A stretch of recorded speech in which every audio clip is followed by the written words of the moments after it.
ñoom ñoo war a defaraat dëkk bi pour lépp dellu merci. Alors Aliou Sow à quoi on pouvait s'attendre wala qu'est-ce qu'on attend aujourd'hui de la part de l'État du Sénégal? Qu'ils répondent aux attentes des Sénégalais. Qu'ils répondent aux attentes des Sénégalais parce que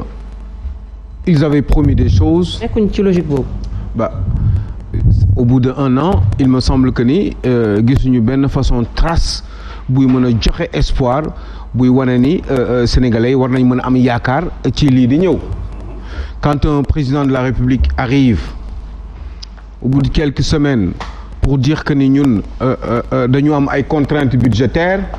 amuñu benn marge de manœuvre ça veut dire que ni mooy suma gars yi toog leen ngeen jàpp seen ñàmbur en attendant on est en train de réfléchir ce qui est totalement paradoxal par rapport à justement des solutions qui avaient été trouvées préalablement au travers de ce livre qui s'appelle Solutions avec naturellement nga yokk ci promesses yi nga xam ne moom la ñu defoon ne dañuy ñëw et puis mbir yi dinañu lijjantiku képp kuy baykat ne vous inquiétez pas eh ben licence yëpp dina leen arrêté te jën yi dina fi bari ba di tuuru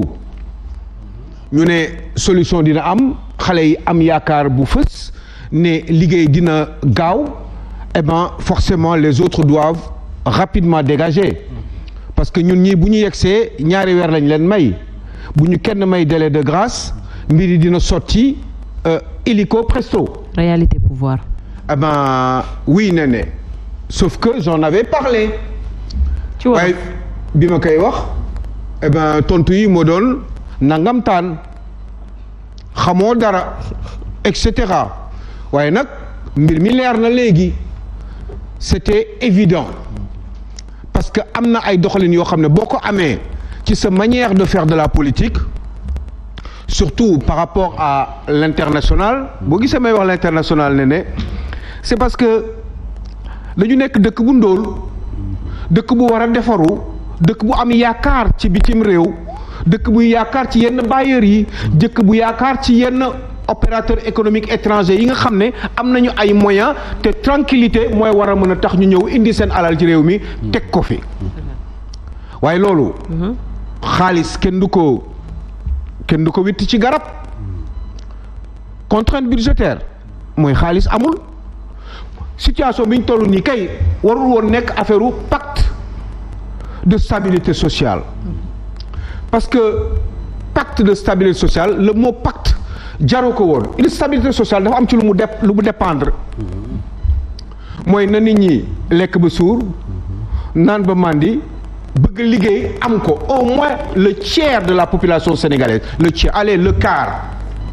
de la population sénégalaise di xëy di dem di ñëw dinañ mën a dundal retraités yi dinañ mën a dundal xale yi dañ mën a lijjanti école yi dañ mën a parce que bu ñu produire s'il y a 5 millions de Sénégalais qui travaillent le problème il est réglé problème bi mooy léegi nan la ñuy def pour loolu mais kan ngay waxal fan ngay jëlee fan ngay jëlee alal bi dana ne xaalis kenn du ko witt ci garab waaw fooy jëlee xaalis bi il faut bien trouver de l'argent kan ngay waxal pour récupérer des sous ñan nga ko war a séqal pour waxtaan ak ñoom yow mi doon wax ni dëkk bi ñun am nañu xaalis bi suñu budget mën nañ ko génnee fii ci biir réew mi soxlawuñu bitim réew mais en 1 an war nga ma mën a wutal solution ne ma tey yow Aliou Sow mi ma weddi woon dans le prouver ni xaalis mën nañ ko génnee ci réew mi au bout de 1 an il se trouve que la réponse c'était totalement opposée par rapport à ce qui se disait avant lan la mooy toog di xaar dañu am problème mu xaalis réew mi nag benn la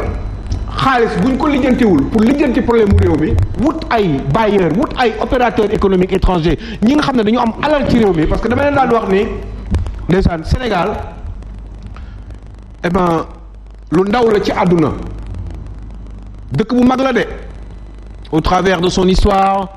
de ses grands érudits tout ce que vous voulez mais le Sénégal est un petit pays de 200 000 habitants 200 000 kilomètres carrés environ mënatu ko sax 196 000 waaw léegi avec 18 millions un peu plus de 18 millions d'habitants mais Sénégal du dara ci àdduna yow boo mënee ñemee nga taxaw nga ne ñun mun nañu lijjanti suñu mbir am nañu pétrole dañ ko lijjanti am nañu or dañ ko lijjanti waaye yow amoo luy lijjanti or bi yow amoo matériel bi amoo xaalis bi pour exploiter ko et exploiter ko pétrole c'est pareil entre autres les ressources yi nga xam ne moom ngay ressources. D'accord. bu fekkee ni yow mënoo ko exploiter ci wàllu tant de vue tant ci côté technique que ci côté financier mais loolu amul la njëriñ. donc forcément ñi ngay seqal ci àdduna bi il faut que nga am attitude yoo war a mën a am dañu am benn réew boo xam ne dañu am ak moom histoire depuis plus de 300 ans mais réew moomu Abdoulaye dafa ñëwoon ne Macky Sall di nga am problème yu bari li ngay njëkk am comme problème nag mooy salaire yi Abdoulaye neen dafa juum tey neen dafa juum ok mais Macky Sall bi mu paree bi mu gañee une semaine la dem Sarkozy lijjantil ko lu muy joxee lu muy lijjantee problème mu salaire yi adduna di ko faciliter yu baree bari yoo xam ne am na ci ay possibilités pour que ñu mën a notamment de l'argent. D'accord. fii luñ fi mën a wax Néné Aïcha luñ fi mën a wax te mënu leen ñu wax fan ngeen di jëlee xaalis pacte de stabilité bi amul solo parce que réew mi nit ñi bu ñu liggéeyee rek retrouver seen dignité stabilité day am dañuy kontaan dañuy ree dañuy sabaru dañuy dem juma dañuy kontaan waaye loolu du mën a nekk tey jii nii parce que tout simplement on ne peut pas régler ces problèmes-là parce que tout simplement on n'a pas d'argent. Le président kii jiite réew mi yor destin réew mi pour juróomi at ñeenti at encore kooku nee na dafa am ay difficultés mais munoo ma ne da nga am ay difficultés ba pare mën a yem foofu il faut nga ne ma léegi yan solution nga am pour réew mi donc vous me dites pacte de stabilité mais allez ñetti at pacte de stabilité vous faites comment monsieur le président vous faites comment monsieur le premier ministre pour am pacte de stabilité parce que ay gën yaakaar ne ci ay wax kese la parce que y a beaucoup de revendications yoo xam ne da ngeen ko war a satisfaire mais boo leen ko promettre te au bout de 3 ans waxuloo ma man ban solution nga mën a am pour résoudre ces problèmes là eh ben ça veut dire que ni ce serait totalement faux et que y aura encore déception ndegam Macky Sall moo jotoon lijjante yu bari ci réew mi ba am yu mu fi jot a def wax te pourtant pacte de stabilité sociale bi Macky Sall defoon na ko fi 2014 defoon na ko fi ndegam moom moo ci amoon problème waxatum laa ñi nga xam ne dañu ñëw au bout de 1 an ñu ne ñu ñoom dañu am problème budgétaire donc sama xel dina xaw a tey j'espère que ni mbir mi dina changer ba sama xel du ba lii tey sama xel mu mën a changer eh bien pour que ñu mën a am ay solutions. parce que réew mi bu lijjanteekul rek ne ne bu lijjanteewul Sénégalais dañu nar a gën di am ay problèmes te loolu ñun mérité wuñu ko les Sénégalais mérité wuñu ko ils sont fatigués et tout le monde le sait kenn mënu koo weddi réew mi dafa metti les gens sont fatigués il y a ba pare nañu wàññi train de vie de l'État ñi ñuy dàq. Omar mi ngi ko doon wax sànq. mais ñi ñuy dàq mais au lieu ñu leen di dàq mais nañ leen di réorienter ci ay secteurs de production yoo xam ne en même temps ñoom ils seront productifs et puis le Sénégal aussi réew mi dina dox. parce que économie dina parce que ay agents économiques la ñu doon waaye dàq bi amul solo jël leen ngeen yóbbu leen ci yeneen secteurs yoo xam ne réfléchissons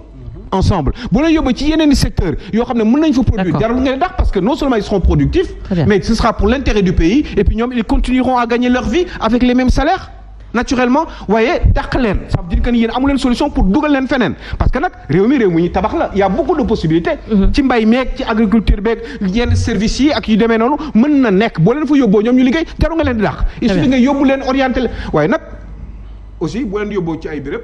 il faut ngeen créer béréb bi te béréb yooyu li koy créer encore une fois c'est de l'argent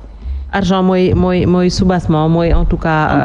li di am solo kii mi ngi lay Mamadou Sall xam nga ko suñu Mamadou Sall ki doon ñëw. Mamadou Sall mais annonce bi que moom il avait son contrat CDI AGETIP depuis 2019. Il a été licencié abusivement. En CDI. Non mais jarul woon ñuy sori sax y a Fofana qui est là tout le temps qui en a vécu les frais. Alors série d'engagements pour garantir peut-être benn climat social bu apaisé en tout cas ñu ngi wax waxu trêve de 3 ans sans grève jàpp nga ne que ça peut arranger les choses d'une certaine manière.